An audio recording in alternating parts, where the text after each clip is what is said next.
Picture this. You are a woman. You are sitting across from one of the most powerful theocrats on earth, a man who has just seized an entire country, a man whose followers call him God's representative on earth, and he has just called you on live international television a prostitute. Most journalists would apologize, pack their bags, never speak of it again. Oriana Fallaci stood up, looked Ayatollah Khomeini directly in the face, and ripped the chador off her head. Then she kept interviewing him. This is her story, and trust me, that moment in Tehran, that wasn't even the most dangerous thing she ever did. Florence, Italy, 1929, a city of beauty, of art, of ancient stone, and in 1929, a city living under fascism. Oriana Fallaci was born into a family that had already chosen sides. Her father, Eduardo, was not a man who stayed quiet. He was a cabinet maker, working class, proud, and deeply embedded in the anti-fascist resistance. He organized, he conspired, he risked everything. And when Oriana was still a child, barely 10 years old, he handed her a job. She smuggled messages for the partisans. A little girl with dark eyes and quick feet, carrying folded notes between resistance fighters while German soldiers patrolled the streets. If she was caught, it meant arrest. It meant worse. She was not caught. Courage was not something Oriana Fallaci was taught as an abstract value. It was her first language. She spoke it before she spoke journalism, before she spoke power, before she spoke to dictators and generals and presidents who thought women didn't belong in the room. At 16, she walked into a newsroom and asked for a job. They gave her one. On the women's pages, fashion, society, recipes. She lasted about 5 minutes on the women's pages. By the time she was in her 20s, she had pushed her way onto the news desk. She interviewed politicians, artists, intellectuals. She was relentless, obsessive, almost rude in her pursuit of truth. She didn't ask questions so much as she launched them, like accusations. Her editors loved it. Readers were transfixed. But she wanted more. She wanted war. Not because she was drawn to violence, but because she understood something that most journalists of her era, most men of her era, had not yet grasped. War is where power shows its real face. And she was going to look that face directly in the eyes. She was told more than once that women don't cover war. She covered 6 of them. The Vietnam War is consuming a generation. American soldiers are dying in jungles they can't navigate, fighting an enemy they don't understand, for reasons their government keeps changing. Back home, the anti-war movement is exploding. Photographers are sending back images that turn stomachs. And journalists, mostly men, mostly embedded with military units, are filing reports that read like press releases. Oriana Fallaci went to Vietnam, and she did something almost none of them did. She wrote about the soldiers as human beings. She sat with them before they went into battle. She held their hands. She asked them about their mothers, their girlfriends, the futures they were terrified they'd never see. She wrote about their fear with such precision and such tenderness that readers on both sides of the debate wept. And then she was wounded. During the Tlatelolco massacre in Mexico City in 1968, 10 days before the Olympic Games, she was shot 3 times. Soldiers dragged her body thinking she was dead and threw her onto a pile of corpses. She survived. She filed her story. She kept going. But Vietnam was just the warm-up. In the 1970s, Oriana Fallaci did something no other journalist had done before. She sat down, one by one, with the most powerful, most dangerous, most guarded figures on earth. And she didn't treat them like statesmen. She treated them like suspects. Henry Kissinger, United States National Security Advisor, architect of bombing campaigns that killed hundreds of thousands of civilians, a man so controlled, so polished, so used to journalists who wouldn't challenge him. She destroyed him. She pressed him on Vietnam, on Cambodia, on the gap between his public statements and his private decisions. And he broke. In a moment of extraordinary vanity, Kissinger compared himself to a lone cowboy riding into town to save the day. He later called it the most damaging conversation I ever had. He said it in his memoir, in writing, because it was that bad. She wasn't done. Indira Gandhi, Yasser Arafat, Muammar Gaddafi, the Shah of Iran, Golda Meir, General Giap, the Vietnamese military commander, who had fought the French, the Americans, and was still standing. Each interview was not a conversation, it was a confrontation. She arrived with research so deep it unnerved them. She asked questions they had never been asked before. She caught contradictions and named them out loud in the room in front of their aides and translators with a tape recorder running. Gaddafi told her women were inferior and should stay home. She asked him calmly if he was afraid of her. He didn't answer. Arafat told her the Palestinian cause was righteous and necessary. She told him she had interviewed Israelis who said the same thing about their cause. What exactly made him certain he was right? He looked shaken. The translators froze. In 1976, she published Interview with History. It was not just a collection of profiles. It was a dissection of power itself, of how it seduces, corrupts, and protects itself. It was translated into dozens of languages. It became required reading in university journalism courses around the world. She didn't just report power, she made powerful men nervous, and then she went back to Tehran. The Iranian Revolution has just succeeded. Khomeini has returned from exile. The Shah is gone. A new Islamic Republic is being born, and the world is watching. Fallaci flew to Tehran. She requested an interview with Khomeini. Astonishingly, he agreed. She was required to wear a chador, the full Islamic veil, to enter his presence. She put it on. She sat down. The tape recorder ran.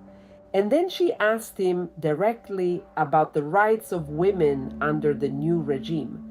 Khomeini's answer was what you might expect. Women needed to be modest. Women had a different sacred role. Women were to be protected and respected within their proper place. She pushed back, hard. He looked at her, this Italian woman with her tape recorder and her fury, and he said that someone like her had no right to be in his presence without proper Islamic dress. He called her a word that translates roughly to prostitute. Oriana Fallaci stood up. She reached up, grabbed the chador, and pulled it off. I'm not wearing this rag, and I'm not leaving until I finished my interview. The room went completely still. Khomeini, to the shock of everyone present, allowed the interview to continue. She had just stared down the Ayatollah and won. But here is what history books sometimes leave out. Behind the journalist, behind the woman who made Kissinger squirm and pulled off Khomeini's mandatory veil, there was a person who loved deeply, grieved catastrophically, and carried wounds that no war correspondent's notebook could contain. His name was Alexandros Panagoulis. She met him in 1973 in Athens. He was a Greek poet and resistance fighter who had tried to assassinate the military dictator Papadopoulos and had been caught, tortured, and imprisoned for 5 years in a concrete cell barely larger than a coffin. He was released the year Fallaci interviewed him, and she fell in love with him. This is important because Oriana Fallaci, who had spent her entire career refusing to be softened, refusing to be managed, refusing to fit into any box men built for her, fell completely, devastatingly in love with this man. They were together for 3 years. They fought constantly. They understood each other with the specific ferocity of two people who had both looked death in the face and chosen stubbornly to keep living. In 1976, Alexandros Panagoulis died. He was killed in a car accident, one that Fallaci, for the rest of her life, believed was no accident at all. She wrote a book about him, a man. It was a love story and a political document and a howl of grief all at once. It was a bestseller. It broke people. It was also the moment the world understood that Oriana Fallaci was not made of stone. A few years earlier, she had written something even more personal. In 1975, Letter to a Child Never Born was published. It was a book written in the voice of a woman addressing the unborn child she has lost, examining with raw philosophical honesty the meaning of choice, of motherhood, of a woman's right to her own body and her own life. Fallaci had suffered a miscarriage. The grief was real. The book became a global phenomenon. It was translated into more than 20 languages. It was assigned in literature courses, argued over in parliaments, wept over in bedrooms across the world. A woman who interviewed Gaddafi, a woman who pulled off Khomeini's veil, and she had written the feminist manifesto of a generation, not as a political tract, but as a letter to a child she would never hold.